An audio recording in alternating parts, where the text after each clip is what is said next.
আসসালামু আলাইকুম। নিশ্চয় সবাই অনেক ভালো আছেন।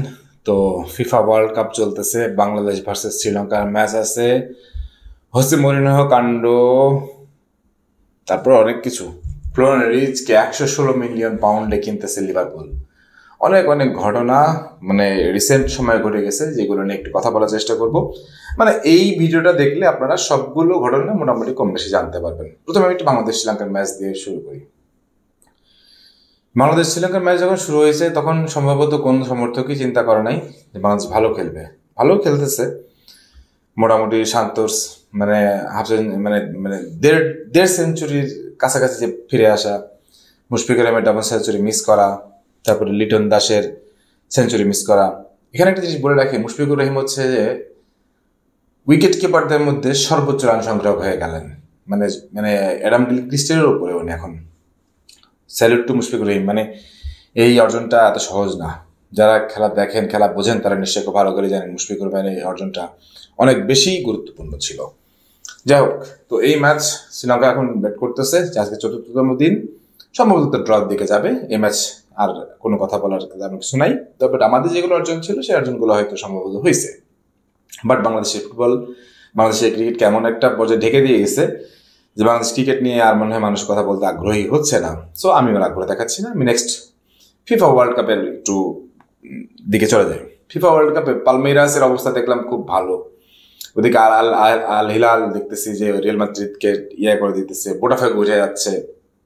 ইন্টার মিয়ামিকে দেখলাম কালকে আবার জিতে গেল। সবকিছু মিলায় তো মনে হচ্ছে যে ছোট ছোট দলগুলো ক্লাব ওয়ার্ল্ড কাপে ভালো খেলতেছে। এখন দেখার বিষয় হচ্ছে যে কত দূর যাইতে পারে, কারণ ক্লাব ওয়ার্ল্ড কাপে তো সারা জীবনই বড় দলগুলোর আধিপত্য, সেই জায়গাটাই একটু ব্যাপার আছে। জুভেন্টাস, ম্যান সিটি এরা তো আরো উঠে আসবে, তারপরে বায়ার্ন মিউনিখ, তারপরে হচ্ছে যে রিয়াল মাদ্রিদ, এরা সবাই আস্তে আস্তে উঠে আসবে। তো এই নকআউট স্টেজ না যাওয়া পর্যন্ত ক্লাব ফুটবলের মানে ক্লাব বিশ্বকাপের ব্যাপারটা ওইভাবে বলা যায় না। তবে ব্রাজিলের দলগুলো ভালো খেলতেছে, এটা একটা মজার ব্যাপার। মানুষ ব্রাজিলের ফ্যান যারা, তারা এটা খুব জানতে যাচ্ছেন ভালো কি অবস্থা, সেটা একটু দেখতে যাচ্ছেন, সেটা হয়তো ভালো।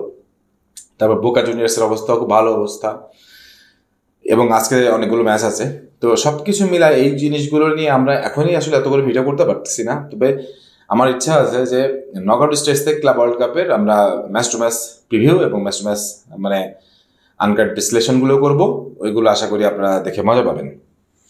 এখন নেইমারের কোভিড থেকে সেরে ওঠার পরে যে গুঞ্জনটা শুরু হয়েছে, 30শে জুন পর্যন্ত তার মেয়াদ আছে মানে ফ্ল্যামেঙ্গোর সাথে, সেখানে তিনি থাকবেন নাকি তাকে ছেড়ে দিবে নাকি চলে যাবেন। সম্ভবত তাকে ছেড়ে দেওয়া হবে। এরপর তিনি কোথায় যাবেন? আমার কাছে যেটা মনে হয়, উনি যেখানেই যাক উনি সম্ভবত কার্লো আঞ্চেলত্তির সাথে আলাপ করবেন, এবং কার্লো আঞ্চেলত্তি নিশ্চয়ই তাকে বেস্ট ডিসিশন বা বেস্ট পসিবল জায়গাটাতেই পাঠানোর জন্য বলবেন, বা সেই জায়গাটাই উনি ডিসিশন নেবেন। তো ওনার প্রতি অনেক দলের এখন আগ্রহ আছে। আমি জানি না সেটা রিউমার কিনা, তবে আগ্রহ এখনো আছে। তবে আমার মনে হয় উনি ব্রাজিলের মানে 26 বিশ্বকাপ মাথায় রেখে এমন একটা দলে যাওয়া উচিত যেখানে ওনার ভালো নার্সিং হবে, ভালো টেক কেয়ার হবে, এবং উনি নিজেকে পরিচালিত করতে পারবেন। তো হোসে মরিনহোর যে কাণ্ডটা, সেটা আপনারা জানেন।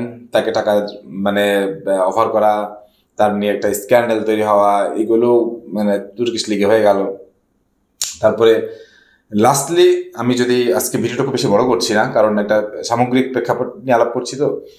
তো লাস্টলি ফ্লোরিন রিচকে 116 মিলিয়ন পাউন্ডে মানে ব্রিটিশ ইতিহাসে সবচেয়ে রেকর্ড পরিমাণ ট্রান্সফার ফি দিয়ে মোটামুটি লিভারপুল নিতে যাচ্ছে, এবং এটা কনফার্ম হয়ে গেছে 116 মিলিয়ন পাউন্ডে।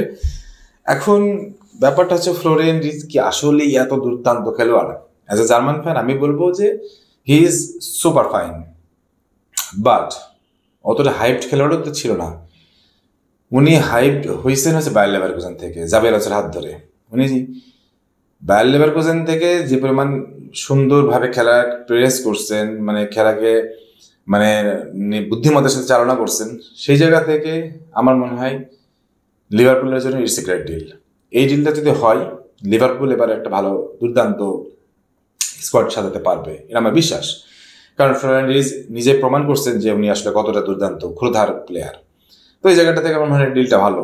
এখন ওভারঅল লাস্টলি বাংলাদেশের ফুটবল দেশটি শেষ করবো। বাংলাদেশের ফুটবলে কোচ নাকি এখনই পরিবর্তন হচ্ছে না। আমি এই ভিডিওর মাধ্যমে আমার যত ফ্যান ফলোয়ার আছেন বা আমার এই ভিডিওটা যারা যারা দেখতেছেন বা যেসব প্ল্যাটফর্ম ফুটবলের জন্য কথা বলেন, সেভ বাংলাদেশ, ফুটবল আট্রাস, যারা কথা বলেন তারা প্লিজ একটু কথা বলেন যে এই মুহূর্তে কাবরেরাকে স্টেপ আউট করতে হবে, কারণ কাবরেরাকে রেখে আমরা অক্টোবরে আর কোনো ম্যাচ দেখতে চাই না। কাবরেরার কোনো যোগ্যতা নেই হামজা এবং সামিদ সোম এদেরকে পরিচালনা করে। সো এই ব্যাপারটা নিয়ে আপনারা কথা বলেন, আমরাও কথা বলবো, আমি আরো ভিডিও করবো ইনশাল্লাহ। এই ব্যাপারটা আমরা দেখতে চাই না। তো এটাই ছিল লাস্ট খবর বাংলাদেশ ফুটবলের। এই গেল আজকে এই সপ্তাহের মোটামুটি যেসব খুব গুরুত্বপূর্ণ নিউজ সেগুলো। এর পরবর্তীতে নিশ্চয়ই আরো অন্যান্য কোনো ভিডিও নিয়ে আপনার সাথে দেখা হবে। আপনারা সবাই ভালো থাকেন, সুস্থ থাকেন। আল্লাহ হাফিজ।